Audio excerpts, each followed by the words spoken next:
Hi, and welcome to another episode of Hot Takes with me, the Silver Fox. And we have another winner. Yes, Lorna Slater has done it again. She is so good, isn't she? She is absolutely the best thing in that Parliament. I would say hardly a day goes past. This is the second story of the day for her. So what's she done? Well, she's been making things up. She's been living in a land of delusion. She was asked a question and went, and did the old fish face, you know. She makes a claim, basically. She makes a claim that all these businesses are going to be blaming the UK government for her fault, for her DRS failure, and was asked to name one of them.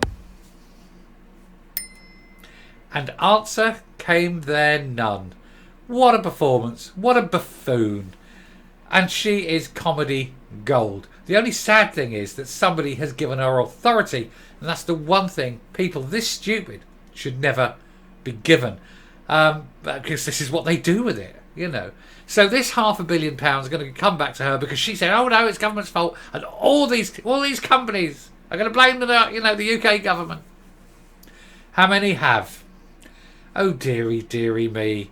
Let's look at this story and realise again, once more, how stupid this stupid woman truly, woefully is. Here goes. So, Lorna, the genius Slater, making things up as she can't name one single business who has blamed the UK government for drinks return shambles. It's not even a shambles. Exclusive. The Scottish Greens Minister was asked by the Scottish Lib Dems to name one business or trade organisation who blames Westminster for the deposit return scheme shambles after she boasted about this at Holyrood. And guess what? Unbelievable, isn't it? There she is. Mrs. Sticky. Mrs. Sticky, the stupidest person in Holyrood. Honestly, she makes the rest of them look like towering geniuses.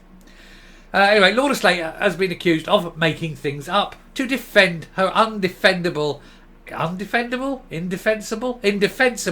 position on the deposit return scheme, as she cannot name one business, who blames the UK government for the shambolic initiative.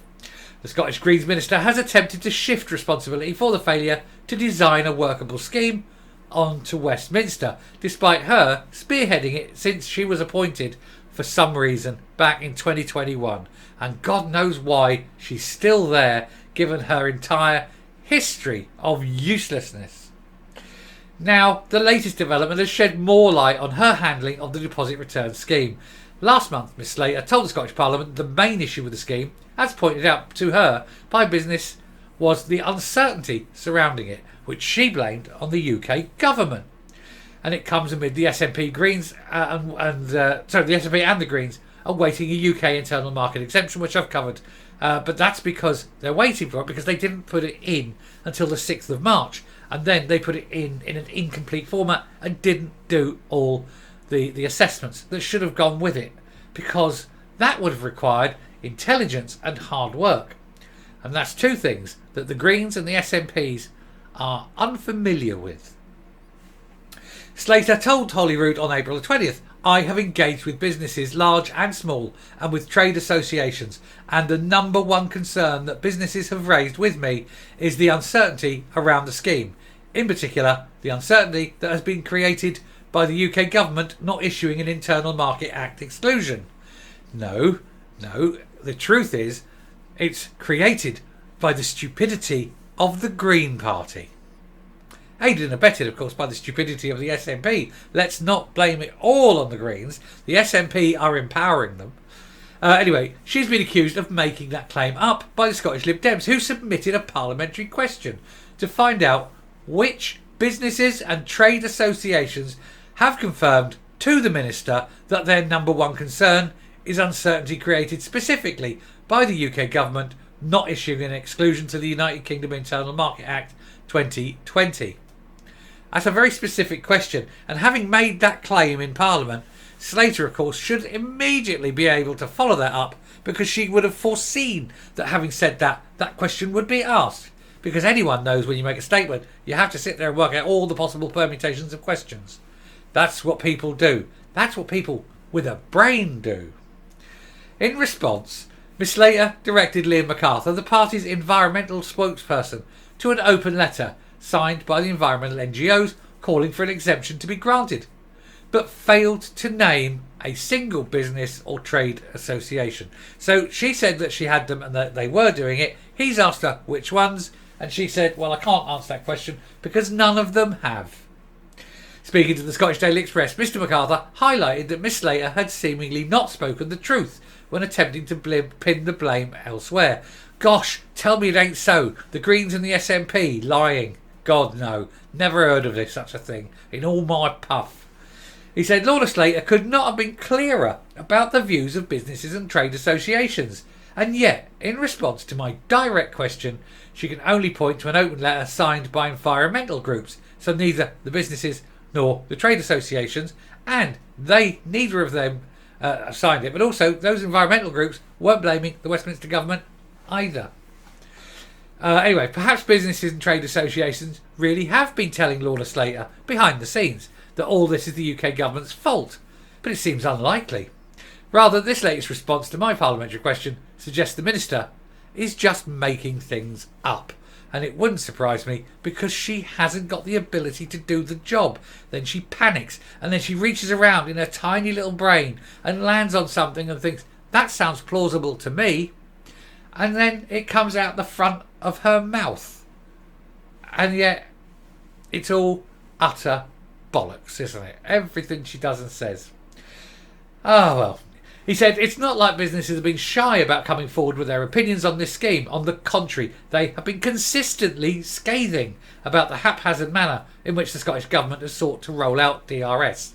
And as well as the impact on businesses across Scotland, this chaotic approach has undermined confidence in DRS itself, despite the fact that many countries around the world have implemented such schemes successfully. None of them do it in the way that she is proposing, though, because the way she's proposing is moronic. It opens up so much fraud. It is expensive. Even now, there is a man being paid £300,000 a year, and he's on a multi-year contract. And even if they abandon the scheme tomorrow, he's still got to be paid all those years at £300,000 a year because she drew up the contract because she is an idiot. Unbelievable, isn't it? Anyway, it now seems, in addition to poor implementation and lack of proper engagement with businesses, the minister has taken to making things up as she goes along. That is tantamount to saying lying. She is lying because she cannot tell the truth. It's totally impossible. There is no truth to tell. How is this woman still working? Every day we see 15 reasons why she should be fired. And every day she gets up and walks to work and goes into work. Somebody needs to fire her. Anyway, in response to the Scottish Express, Miss Slater said, it'll be a non-answer. We are grateful to all businesses for the investment they've made in preparing for Scotland's descent into madness. Deposit return scheme. But for my mind, I didn't read it was accidental, but my mind just landed on descent into madness, and it bloody well works, doesn't it? Anyway, this investment will be important for the success of the scheme. However, I can't get that out of my head now. I must... Professional, David. Be a professional. However, many businesses have told us that work and investment will be paused until there is a clarity on the exclusion, which puts delivery of the scheme at risk. The scheme's dead. The scheme is already dead. And we know it's dead because I have another story. And we'll do that straight after this one. And that'll show you why this scheme is dead. But why she also... Why does she lie? Why does she outright lie and say, oh, business have told me this, when it's quite clear not a single one has? Anyway, I shall round up and come up, but she is absolutely... She's comedy gold. I think that sort of Freudian slip of descent into madness actually sums it up entirely accurately. Nothing that goes on in that chamber is real, is it? It is absolutely... It's like... I don't know, these people on LSD? I mean, are they on, all sorts of weird stuff? Nothing's real. It's alternative universe time in there. They come up with these wheezes. They don't know. They can't work out the cost. They can't work out the consequences of what they'll do. They just go, that sounds good, and slaps it together and then passes it out. And then they wonder why 3 months later the wheel's fallen off.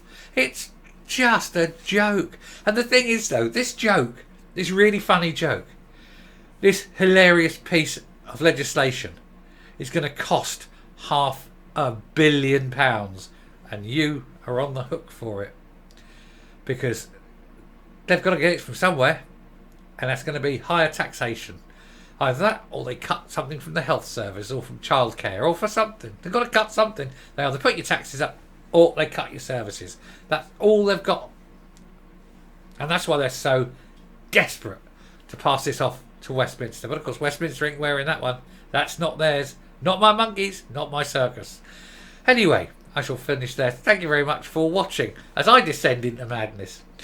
If you like what you're seeing here on the channel, please hit that subscribe button, ring that bell, leave a like, leave a comment, please share the video. I still can't help it. Anyway, until next time, stay safe, stay well, do not descend into madness, and goodbye.